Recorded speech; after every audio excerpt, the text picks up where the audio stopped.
Okay, my friends, it is Tuesday, March 25th, 2025, and I have three big stories for you today. Two of the three are really, really big. Okay, so the first was, and I talked about this a little bit earlier today, the preliminary thoughts on the OBSC breach scandal. I'm going to talk more about that, and I'm going to try not to repeat myself here. So what happened here, just to frame this, is that Pete Hegseth, the Secretary of Defense, and Mike Waltz, and J.D. Vance, and Rubio, and Gabbard, and others are all in this Signal group chat. Now, they shouldn't be on Signal in this group chat, but yet they're using this. They should be using the official comms that the federal government provides, and that becomes problematic. Other problematic parts are things like this. Pete Hegseth says, "I fully share your loathing of European freeloading. It's pathetic." But Mike is correct. We're the only ones on the planet on our side of the ledger who can do this. Nobody else is even close. Question is timing. I feel right is now as good as any, given POTUS directive to reopen shipping lanes. I think we should go, but POTUS still retains 24-hour decision space. And they're just having this conversation on Signal, like this text conversation on Signal.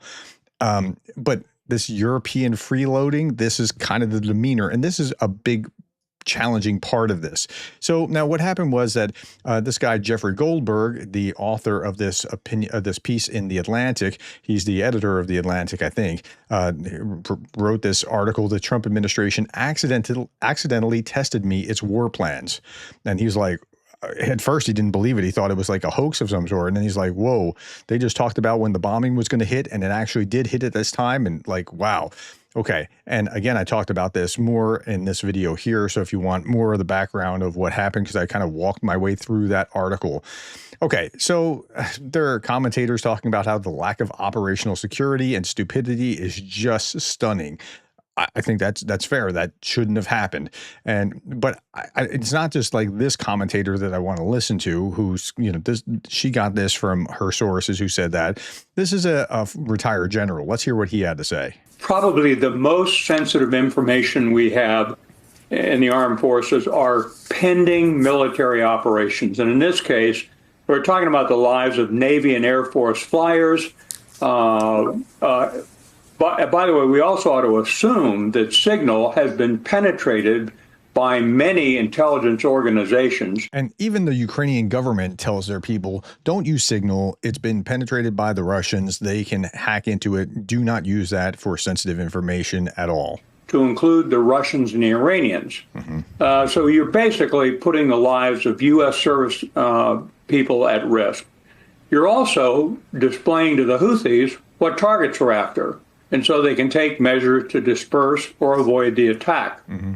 It's a sense of arrogance. And by the way, I also think it's an attempt to avoid accountability under the Official Records Act.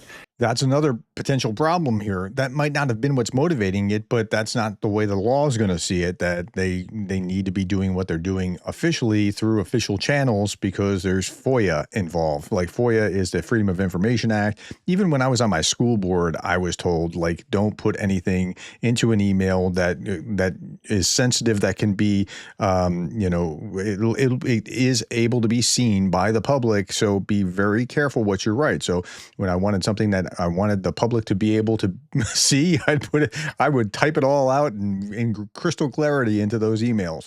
So, and otherwise you're saying what you're going to say in an open forum or behind closed doors in a private session with the other school board members. But even I knew at the school board level, this was like almost 20 years ago, at the school board level, you can't do this. These people have been routinely using Signal, I'll bet you, for many other types of sensitive discussions, knowing they wouldn't be filed and available for researchers or investigators in the coming years. So if that's the motivation, that's pretty dark. That's pretty terrible. It's really a disgraceful situation. If that had been a bunch of majors and lieutenant commanders. Now, this is a really good point. If this was majors and lieutenant commanders coordinating an attack, they'd all get fired and probably be subject to criminal prosecution. Well, let's talk about the legal consequences, General McCaffrey. Goldberg consulted national security lawyers in the process of writing his piece, and this is what they said, quote, "Walls, by coordinating a national security-related action over Signal, may have violated several provisions of the Espionage Act. All of these lawyers said that a U.S. officials should not establish a signal thread in the first place. They should go into a specifically designed space known as a sensitive compartmented information facility, or SCIF. Normally, cell phones are not permitted inside a SCIF, which suggests that as these officials were sharing information about an active military operation, they could have been moving around in public. Yeah, that's another problem that could have happened, and then things can leak. There's a reason why they do the things that they do. Had they lost their phones or had they been stolen, the potential risk to national security would have been severe. Do you think there should be legal consequences here for this breach? There needs to be an investigation to find out who's involved. I fear that what will happen is the person that established the threat in the beginning, some low-level functionary in the National Security Council, will get fired or prosecuted. But in fact, they all knew they were on a network that was not secure necessarily. They should all have known that their personal cell phones are undoubtedly being tracked and listened to. Yeah. So, I mean, this is all bad. And we just, yeah. Okay. So, best part of the story, when Hegseth told the group, including accidentally added reporter who was added to the group that they didn't know was there, quote, "We are currently clean on OPSEC." OPSEC is operational security. No, they weren't. They weren't clean on operational security, and they didn't even know it. Now, this is the memorandum for senior Pentagon leadership, commanders of the combatant commands, the defense agency, DoD field activities, and directors on the use of unclassified mobile applications. So it's right there in black and white.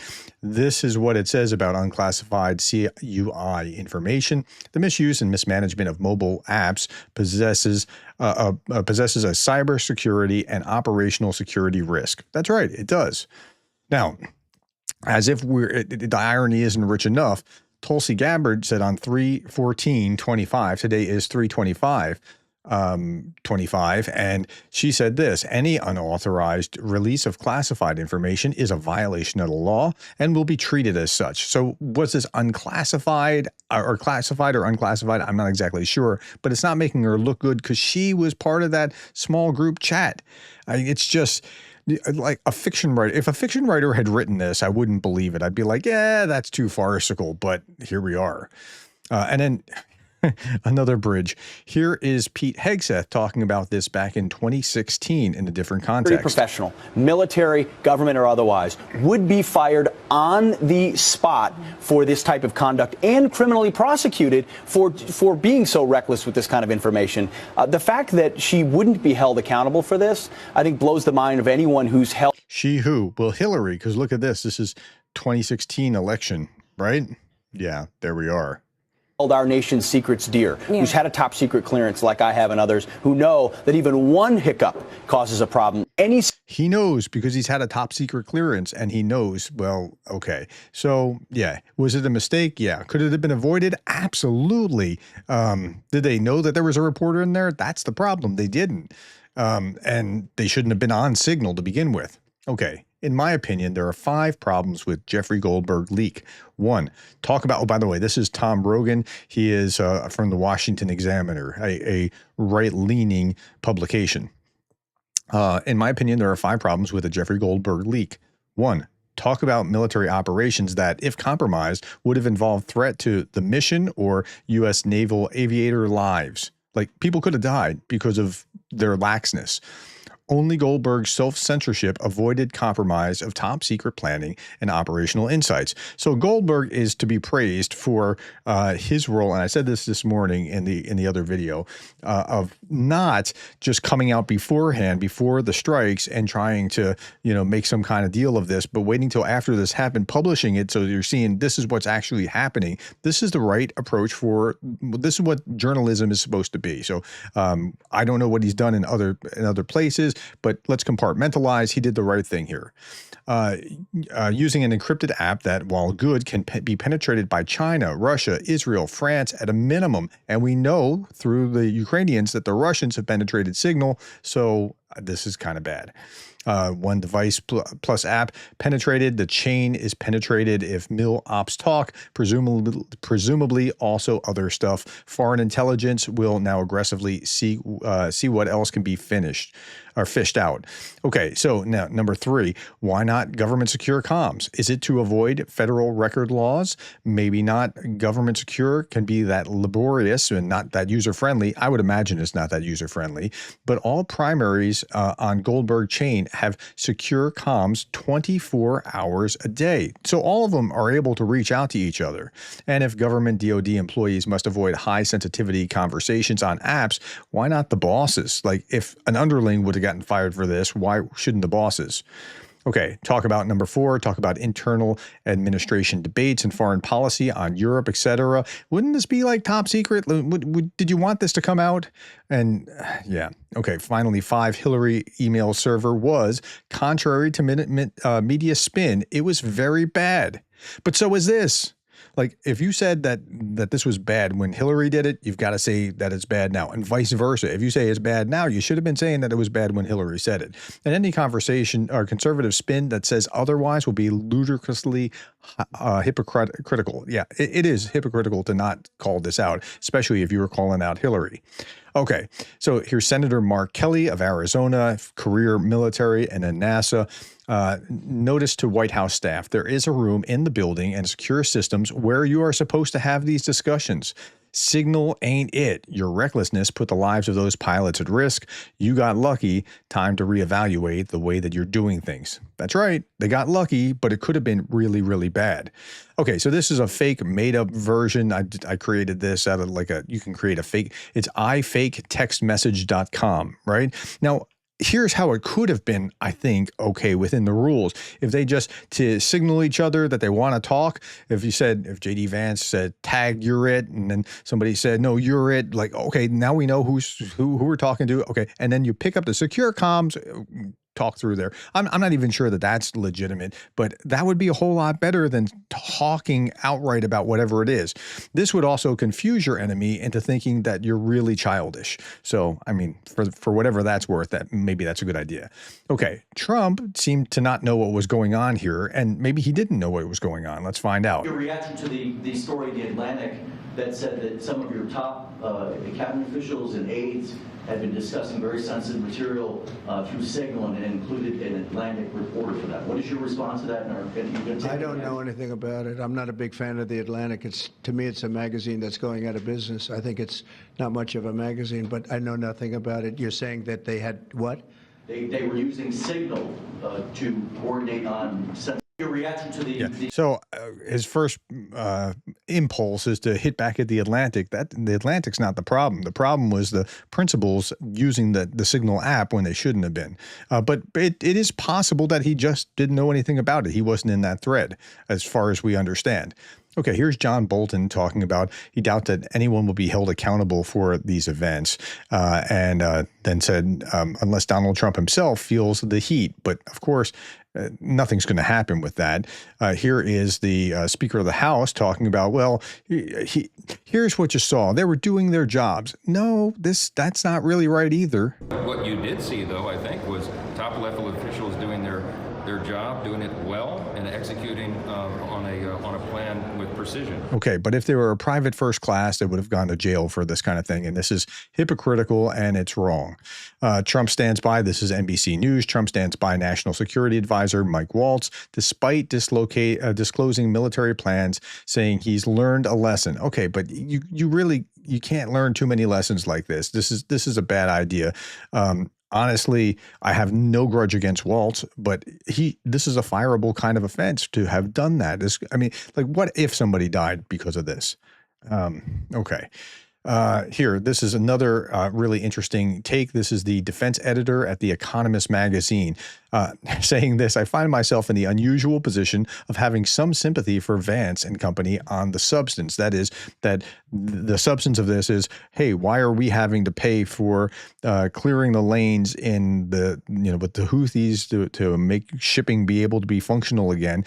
We're bearing all the burden. That's what he's saying. But the frustration is that the administration seems to approach everything with an adversarial mentality. That's right. This is how MAGA thinks. The MAGA mentality is we've just got to fight the system. We got to beat the system or break it down or whatever else. And that includes the Europeans who are no longer really your allies. They are a problem that you have to deal with. When they could instead have constructive discussion on recalibrating burden sharing. And they could be talking about this like, you know what? Okay, we're doing the heavy lifting, but, replenish our missiles because you're benefiting from this too. Let's work through this. Let's figure out how to work through this internationally through some kind of agreements of some sort.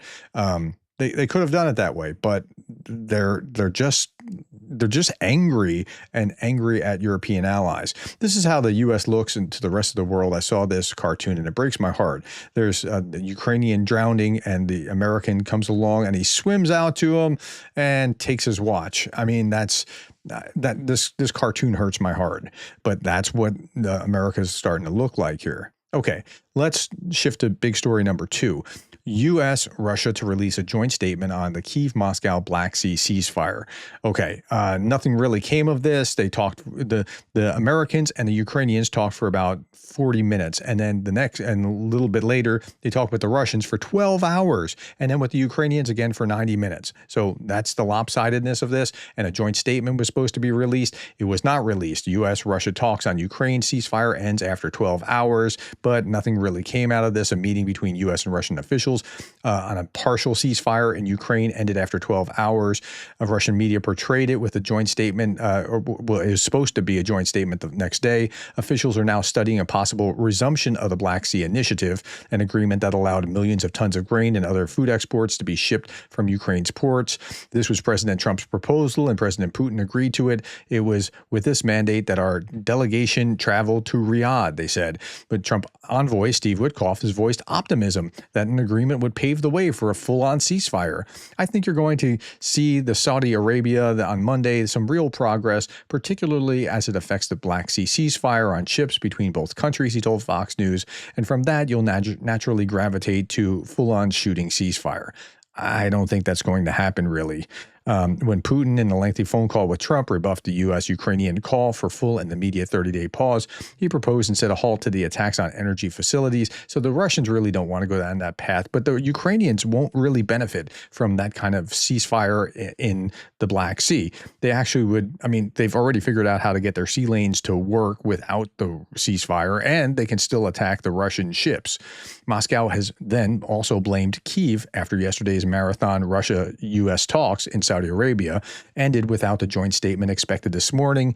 Quote, the fact is that they sat for 12 hours and apparently agreed on a joint statement, which was not adopted, though, because of Ukraine's position. It's a very typical and symptomatic, says Senator Chisholm, told state TV on Rosia 24. Okay, so the Russians are blaming the Ukrainians for not having, been able to make some kind of ceasefire deal, and that's par for the course. Trump's promise of a quick end to Ukraine war gets a reality check, according to NBC News. Just a couple paragraphs here. While both sides have, in theory, agreed to a limited 30-day ceasefire, Russian President Vladimir Putin has imposed conditions that would essentially constitute a Ukrainian surrender. What are those conditions, you ask? Well, it is give up all of the territory of give up all the land that you now hold and call it Russia. And that's how you'll get to a ceasefire. That's just to get to a ceasefire. That's nothing else beyond the ceasefire. It's absolutely crazy. Okay. So yeah, that's where we are. And then Maria Zakharova comes out and says the Russian Foreign Ministry calls on the international professional media organizations to firmly condemn the Zelensky regime's bloody crimes and call on the AFU, that's the Armed Forces of Ukraine, to put an immediate end to the attacks on civilians, including the media. Well, attacks on civilians? What are you talking about? Yesterday, here's what happened. Meanwhile, Ukraine, is still counting the casualties from an attack a day earlier on the city of Sumy on a dense residential area, a children's hospital, and a school, with authorities so far reporting 101 people injured because they attacked civilian infrastructure, but they're blaming Ukraine. Okay, so what came out of it? Really nothing that they can speak of in any great way. Maybe they're going to get to some kind of agreement in the sea, in the Black Sea. All parties agreed to develop some measures for implementing the president's agreement. Yes, we're going to work toward this. All parties welcome good offices of third countries with a view toward supporting the implementation. Okay, all parties will work toward achieving durable, lasting peace with Ukraine. So really, there's nothing that really came out of it. Maybe this is useful. With Ukraine, the U.S. reiterated its support to help achieve exchange of prisoners and then release of civilian detainees and then return forcibly transferred children, but nothing actually happened. So nothing came of it. So the United States will restore Russia's access to the world market for the export of agricultural products. They're moving that direction, but nothing's really coming of that. So that's where we are. Okay, last little bit is this. Thousands of Hungarians, this is the third big story, thousands of Hungarians voted by a phone text messages in the most watched political TV show in Hungary to the question, would you give the EU membership to Ukraine? 64% of the population said yes. Now, this wasn't a representative random sample, so you can't really hang your hat on it, but yeah, I think the commentary here is right. Orban is perhaps in trouble. Okay, that's all that I have. One last thing by Darth Putin. Upset Trump administration accidentally shares U.S. secrets with journalists. Correct method is for Russian intelligence to give them to WikiLeaks.